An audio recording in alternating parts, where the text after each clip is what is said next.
So kom ons vat vanmiddag net so 'n paar oomblikies en dan leer ons bietjie by Jesus. Hoe het hy lief? En hoe leer hy ons om lief te hê? Die eerste ding wat ons leer is dat liefde is eintlik nie net wat 'n mens sê nie. Liefde is eintlik wat 'n mens doen.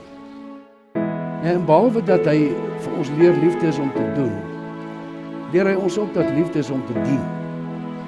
En dit het hy ons daarom nou baie duidelik geleer met die voete was. En daai werk wat hy gedoen het om daar op te staan en hulle voete te begin was.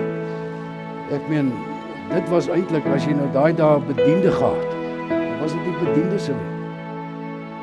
Nou, jy moet bereid wees om af te buk, om nederig te word, om kleiner te word.